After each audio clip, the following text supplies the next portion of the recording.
नमस्कार, मैं अपूर्वा, आपका स्वागत है। उत्तर प्रदेश उत्तराखंड के हर कोने से छोटी बड़ी खबर को आपके साथ साझा करने वाले today 24 news Uttar Pradesh Uttarakhand channel में। बीजेपी के राष्ट्रीय अध्यक्ष जेपी नड्डा कहते हैं, कलकत्ता हाईकोर्ट ने ओबीसी कोटा उप श्रेणी के तहत मुसलमानों को दिए गए ओबीसी आरक्षण को रद्द कर दिया है। कलकत्ता हाईकोर्ट ने 2010 से 2024 तक पश्चिम बंगाल में मुसलमानों को जारी किए गए ओबीसी प्रमाण पत्र भी रद्द कर दिए हैं। ये दोनों फैसले बताते हैं कि कैसे ममता बनर्जी की सरकार असंवैधानिक रूप से तुष्टीकरण को आगे बढ़ा रही थी, या कह सकते हैं कि मुस्लिम एजेंडे को आगे बढ़ाया जा रहा था। पीएम मोदी ने चुनाव प्रचार के दौरान इस मुद्दे को उठाया था। कैसे ममता बनर्जी, राहुल गांधी और INDIA गठबंधन के अन्य नेता संविधान की धज्जियां उड़ा रहे हैं। संविधान में साफ लिखा है कि धर्म के आधार पर आरक्षण नहीं दिया जाएगा।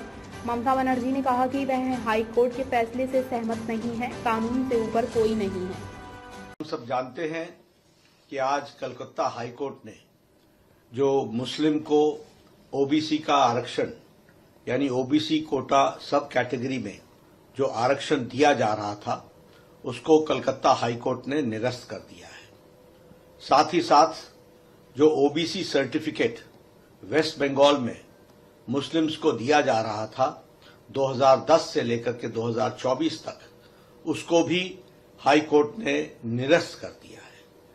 ये दोनों ही जजमेंट्स, ये दोनों ही जो फैसले आए हैं, ये बताता है कि किस तरीके से ममता सरकार गैर संवैधानिक तरीके से, अनकॉन्स्टिट्यूशनल तरीके से तुष्टीकरण की नीति को आगे बढ़ा रही थी।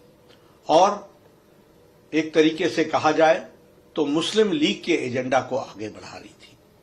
प्रधानमंत्री मोदी जी ने इस चुनाव में बड़े स्पष्ट शब्दों में इस विषय को उठाया कि किस तरीके से ये इंडी गठबंधन, ये घमंडिया गठबंधन, ये ममता, ये राहुल गांधी, ये बाकी सारे टोला जो है, ये किस तरीके से घमंडिया गठबंधन के तहत एक तुष्टीकरण की नीति और तुष्टीकरण के साथ साथ ये सब लोग संविधान की धज्जियां उड़ा रहे हैं। संविधान में साफ लिखा है कि धर्म के आधार पर आरक्षण नहीं होगा, लेकिन यह सब लोग मुस्लिम लीग का एजेंडा, जिस मुस्लिम लीग के एजेंडे के कारण भारत का विभाजन हुआ, उसी को फिर से आगे बढ़ाने का काम ये सारा घमंडिया गठबंधन कर रहा है और तुष्टीकरण की नीति को आगे बढ़ा रहा है। हाई कोर्ट के फैसला आने के बाद तुरंत ही ममता जी ने कहा कि मैं न मानूंगी। ये क्या संविधान से ऊपर है? ये संविधान को संभालना इनका काम नहीं है, संविधान की रक्षा करना इनका काम नहीं है। ममता जी ने संविधान की रक्षा की शपथ लेकर के वो मुख्यमंत्री बनी है और संविधान के से ऊपर कोई भी नहीं है। और प्रधानमंत्री जी ने संविधान को दिखाते हुए और संविधान को कोट करते हुए ये बताया कि धर्म के आधार पर इस देश में किसी को आरक्षण नहीं मिलता।